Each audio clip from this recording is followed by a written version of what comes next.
And we got the comments coming in. Let me know. There was no volume. So I will restart here. Thank you for the heads up. I appreciate that.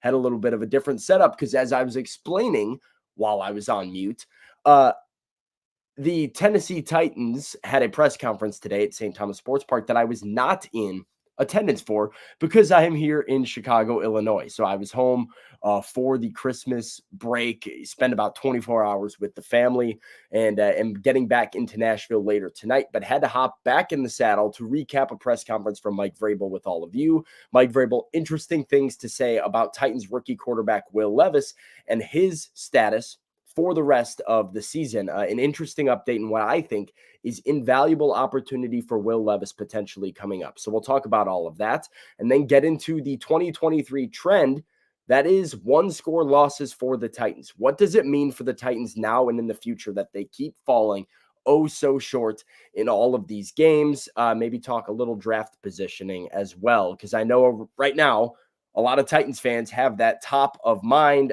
Before we do it, got to give a lot of love before we get into all of this to our partners.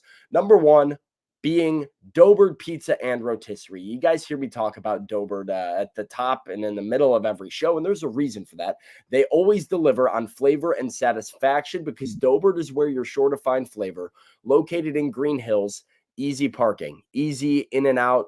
You can pop in, pop out with to-go food. But if you want to stay for a little bit, you can sip on inventive craft cocktails. You can go on a dinner date there. You can take the whole family. You can go watch a football game there. I know some of you have commented in the past saying, hey, listen, I went to Dobert when I was in town watching a Titans game or when I had nothing to do, and it didn't disappoint. Happy hours are Monday through Friday at 3 p.m. to 6 p.m. So happy hour is today in 57 minutes from right now. Dobert has happy hour going on. And deals start at $5 with half price bottles of wine all day on Tuesday. So that's today. So appreciate Dobert. I appreciate all that they do for Titans at 2, making this happen. Before we dive into these comments, this Tennessee Titans head coach Mike Vrabel asked for an update on quarterback Will Levis during today's press conference. Probably in a limited basis, but I think that he's better, he's improved, and been working hard to get back like everybody else. So will probably practice in a limited basis. That's Mike Vrabel's update. I'll play it one more time, but first, this is what Vrabel had to say about Levis when asked on Friday, and you'll notice some different tones in the way that he's speaking about his rookie quarterback. Coach, how has Will progressed this week, and can you share his status for the game? Questionable. So we'll see where that goes, but that's where his status will be. Progressed a little bit, and we'll continue to work with him, and he'll continue to get treatment. He was more just like had gradual progress and stuff, but he did say he's hopeful that Will Levis would play this weekend against the Houston Texans. Now, this a huge update for Titans fans. Why? Because I think a lot of Titans fans were hoping Will Levis wouldn't play for the rest of this year. I know that, you don't want the rookie quarterback who is like the only hope for your franchise to get hurt and not be able to play. It certainly makes the games a lot less interesting to watch. But there is this fear among Titans fans that I have felt over the last few weeks of like, just don't get him more hurt. Get him out of there. Let Ryan Tannehill go back there, lose the games, get the draft pick, get out of here healthy. That's been the message that I've been getting. But Mike Vrabel and I would tell you that over the next few weeks, this opportunity for Will Levis to continue to gain experience is a massive one. And specifically, not just the fact that he's playing in an NFL game. Developing a quarterback can take time. Developing a quarterback is not a super linear process that like automatically happens. And so getting your rookie quarterback any experience possible in an NFL game to see something different or try something different is a positive opportunity. But it's not just the fact that he would be playing in a game as much as Will Levis could be playing in a game with nothing to lose and everything opened up to him.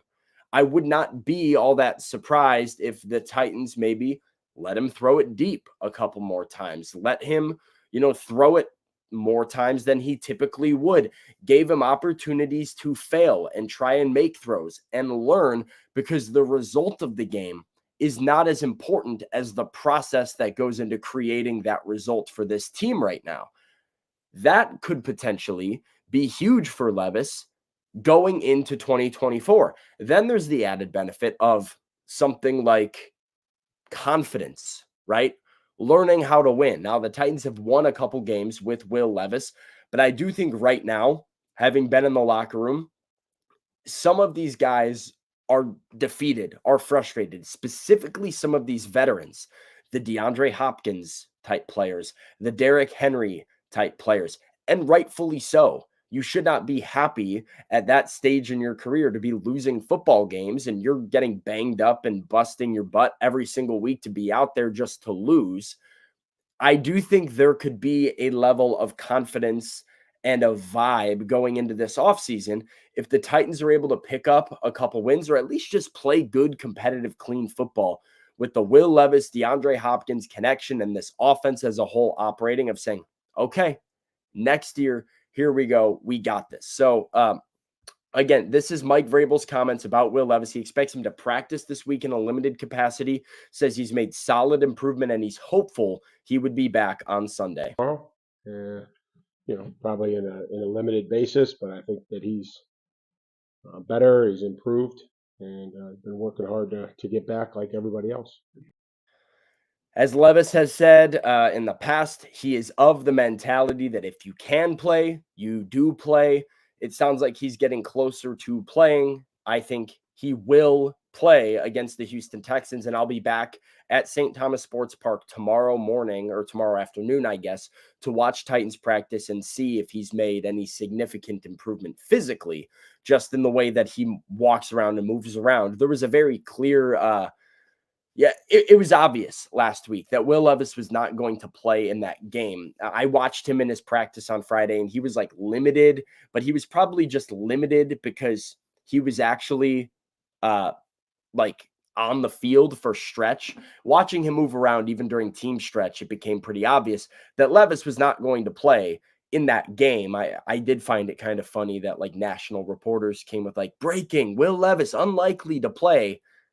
Anybody who's been paying attention to this team, both and the media and you fans who have been tuning into shows like this one or adjacent shows to this and have been keeping up with the team, knew that Will Levis was not a candidate to play in that football game for the Titans. But this week, it's looking better. We'll see if he's improved. And Clayton wants to know how many yards DeAndre Hopkins needs for 1,000, and it's less than 80. I am not fully up to date. I guess I can type it in for you right now and we can figure it out. But DeAndre Hopkins, he's at 939, so we need 61 yards. That could happen in one game, could happen over 2 games. It might not happen at all. The DeAndre Hopkins usage has gone way down over the last 2 weeks. Another reason why maybe getting Will Levis in there healthy could be a good thing. Make D-Hop happy. Let's hit some of these incentives and let's build some morale heading into next season. Want to talk about the 1-score losses and what I think it means for this team now and in the future, because next season is what Titans fans care about right now. I know that's what's on everybody's mind is right now we're here. How do we get back up here? And how do we do it quickly?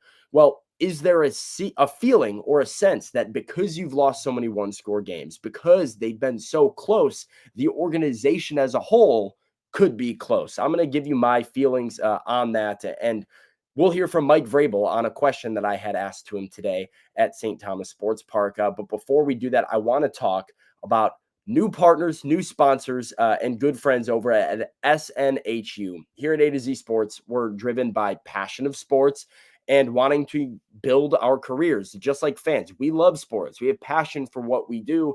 And so when I get asked all the time, I'm like, hey, well, did you get started, or what's it like to work in sports every day? It's all about passion. And our sponsor, Southern New Hampshire University's online sports management program, lets you turn that passion for sports that you might have into a degree and potentially a career. It's a degree that can help you prepare for a career as an athletic director, a sports information director, a marketing manager, or other exciting roles professionals in the sports industry. You can tap into SNHU's network of graduates working in the industry.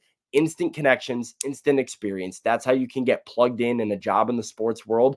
They're accredited at SNHU with a nonprofit, but they're a nonprofit, so they have radically affordable tuition, and they were voted one of the country's most innovative universities by the U.S. News and World Report. So if you want to know how to work in sports, how to get a job, start by going to SNHU.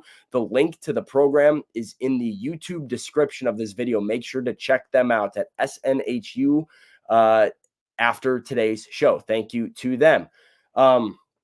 Let's talk about these one-score losses. It is 7 one-score losses for the Tennessee Titans this year. You see A to Z Sports' Austin Stanley with a tweet and says, as bad as the Titans have been, they still have squandered a chance at a run for the AFC South.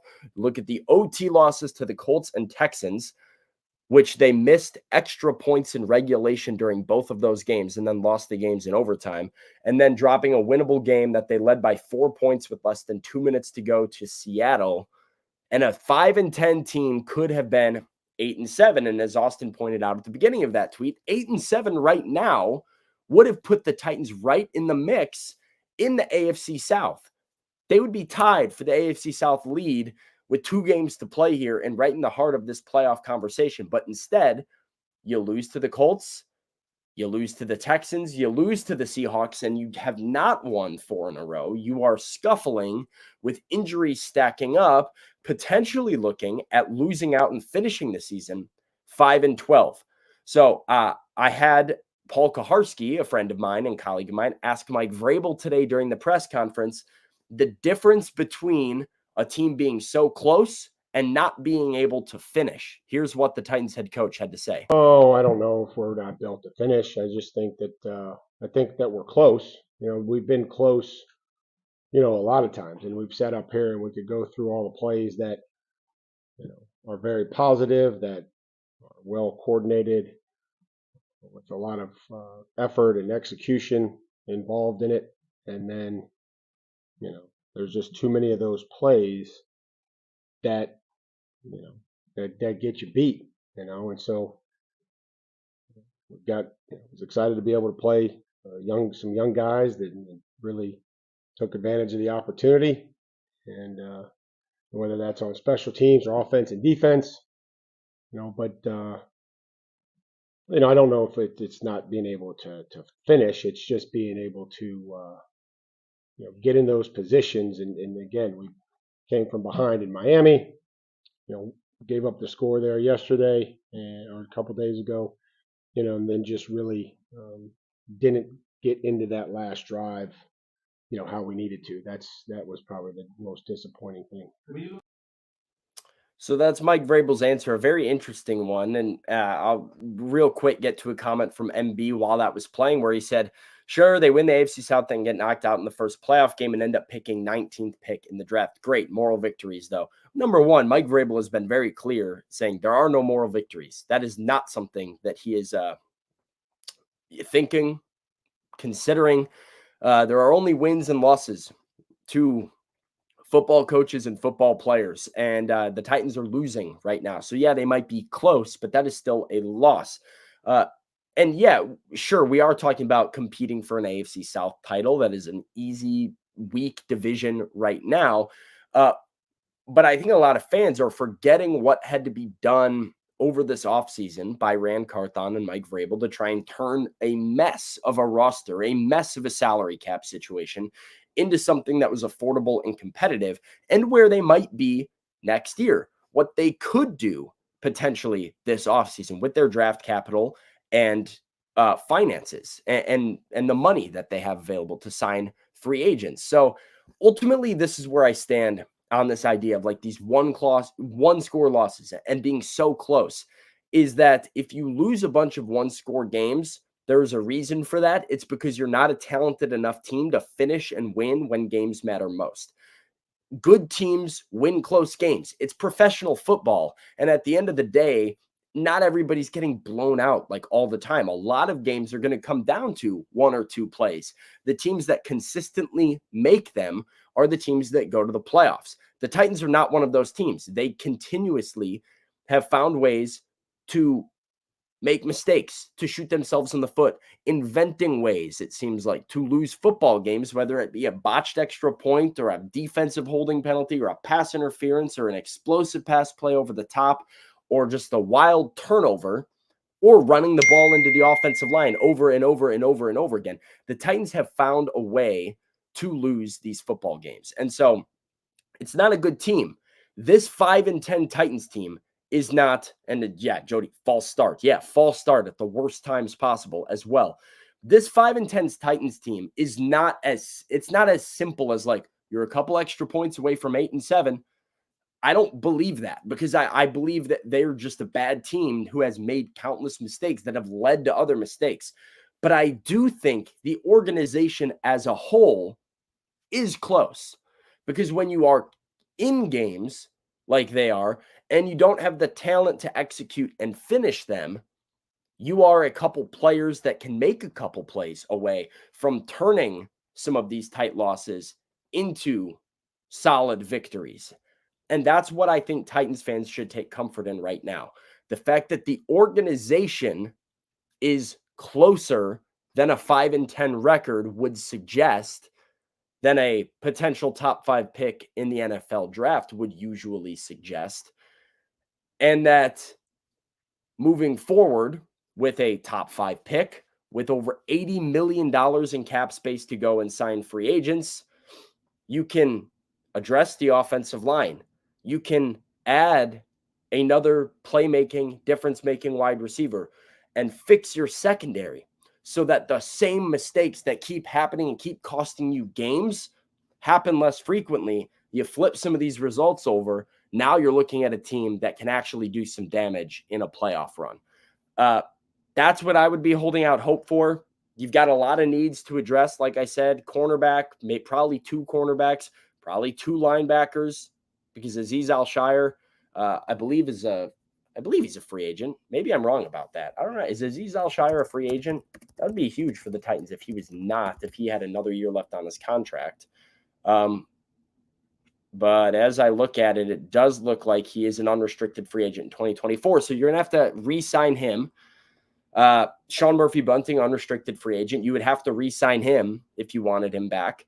Danico Autry, you'd have to re-sign him. Some of the money is going to have to be used to bring some of these dudes back. But what can you do to the offensive line? What can you do to this secondary? What can you grab at wide receiver, even if it's just Tyler Boyd, right? I know fans are like, oh, go get T. Higgins, but even if it's just Tyler Boyd, even if it's just a second or third guy that we know is capable of having that big game and beating you and creating separation and making a play, what does adding a few guys like that do when you get in these games? Up by 4 with less than 2 minutes to go at home against Seattle. When you are an extra point away from pretty much locking up a home win versus the Colts, when special teams shot you in the foot in that Colts game, right? How does that help your depth to then improve your special teams unit? Coaching changes. I think the organization is closer than the record looks, or even than this team as an individual is. And that to me is a huge positive. That's all I got for you guys today. Out of, holidays and stuff, there has not been as much going on, but 2 more games left here for the Tennessee Titans before a lot of the fun starts, being this offseason. Coaching changes, player changes, free agents, draft talk. It's all coming down the pipeline very soon. So keep it glued on A to Z Sports over the next few weeks for all of it. I'll continue to have articles, live coverage of press conferences when I get back into Nashville later tonight, and coverage of games on A to Z Sports. Make sure to leave a like on the show before we head out of here. That would help me out a ton. And thank you guys as always for tuning in. Till next time, tighten up and just bear with me as we get to the end of the 2023 season. But we'll see you guys later. Appreciate it as always.